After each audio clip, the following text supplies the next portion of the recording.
Hi, I'm Liz Bone and I work for the Health Department as the Recycling Coordinator, and we're here today for our Earth Day Fest. Today we have folks who signed up for our cleanup event to come pick up their bags for the cleanup event, but we also have some great vendors here.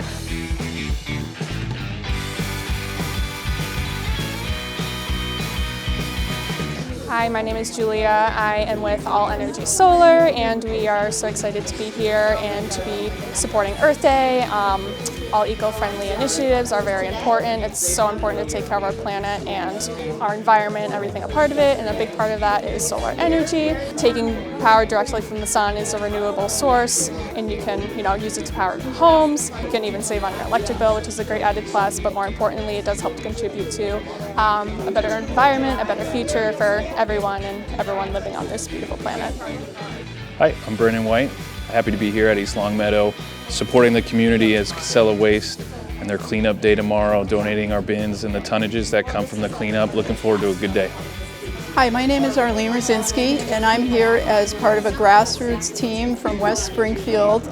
We are called West Siders for Wildlife, and we are in partnership with Mass Audubon to advocate for part of their Rescue Raptors Coalition.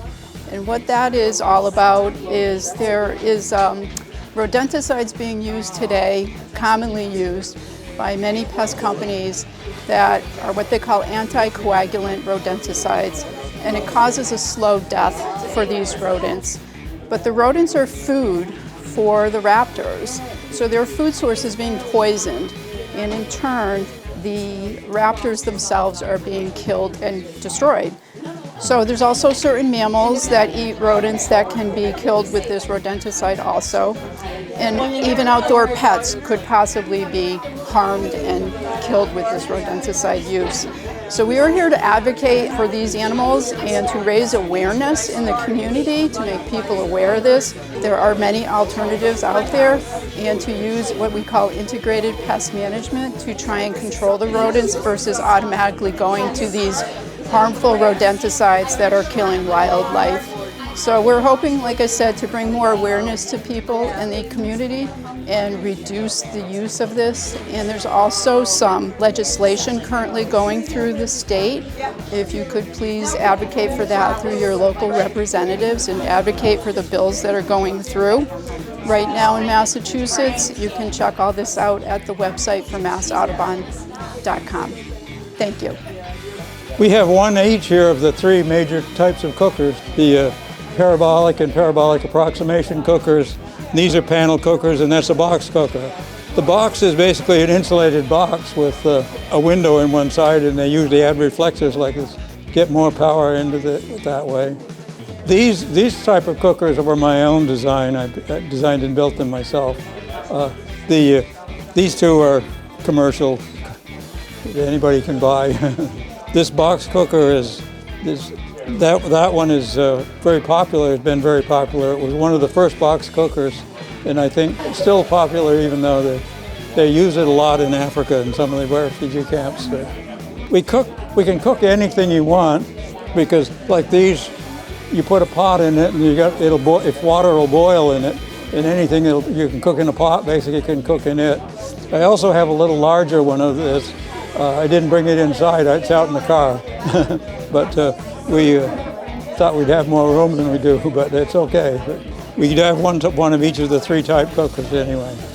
Hi there, I'm Harissa Fitzgerald, and I'm the owner and farmer of Crow River Farm, which is on Porter Road right here in East Longmeadow. And I have been celebrating Earth Day since I was in high school. I started doing the Earth Day cleanups in Springfield back then, and I love Earth Day, and I put up a big banner at the farm every April 22nd because I think it's really important that we remember and acknowledge that we need to take care of the earth. The things that I've gravitated towards in my life are growing food and working really closely with the soil and the plants, and doing that in a way that respects the earth as best I can. So I use regenerative agricultural practices. I try to do less tillage and definitely no synthetics and harsh chemicals. And I am really turned on to this idea of the soil being its own ecosystem full of biology and how the plants and the soil work together to help you get the most healthy plants. So it's healthier for the planet in terms of absorbing water and keeping poisons out of our water supply and our soil, and it's also good for our health. So we run a CSA at Crow River Farm, a 22-week CSA. We grow flowers, herbs, veggies, and some fruits, all using natural organic practices. Happy to be here today. I'm Chet. This is the Earth Day Fix-It Clinic. I'm here with several other volunteers, as Al and Roger and Lloyd. What we do here is we invite people to bring in things that would prevent going into the landfill. So if we can fix a lamp, an appliance, sharpen some knives, save the landfill from getting these things, if it's possible. Some things, we can't fix everything, but we try. What I say is if you bring in a knife that needs to be touched up, you will leave with it better than when you brought it in. And this is a great event for the town. We need it. There are a lot of places that, not just the landfill, that need attention. We have a lot of littering in the town. It's a great town. Let's keep it clean and functional. I'm Cynthia, and I'm here on Earth Day with information from the Western Massachusetts Master Gardener Association and other groups that care about nature and how to make your house and lawn change into habitat for birds, butterflies, bees, and animals. And we have a lot of good materials here. We have books that are very helpful, such as The Pollinator Victory Garden by Kim Eierman. This is a really easy book to follow for people who just want to see more wildlife in their yard and want to learn what plants are the hosts for what animals or what berries feed what birds. And so that's a good one. And the other ones that are really excellent are these from Doug Tallamy. He has two books that are very popular, Bringing Nature Home and Nature's Best Hope. And in it, he has wonderful photographs of all kinds of insects and which plants they're attracted to and which ones they need to feed their larvae. And in this one, he talks about changing your lawn into habitat because lawns don't feed anything.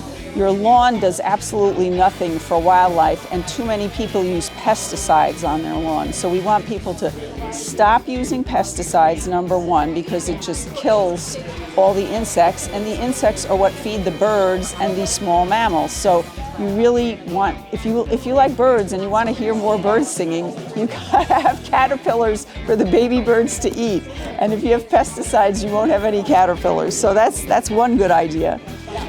The other thing we're talking about is sheet mulching. You start with cardboard, smothering your lawn, then you put dirt and compost, and then you put straw on top of that to keep it all in, and then you can plant beautiful, colorful plants in it, and you can reclaim your lawn. The things you want to have in your lawn and in your garden are beneficial insects. So those would be all kinds of native bees and wasps, because they prey on insects like aphids that are going to eat your stuff. So you really want to have the beneficial insects in there. And of course, everybody likes birds and butterflies, so when you do this, you'll attract them. We have a lot of handouts, and hope everybody has a good Earth Day.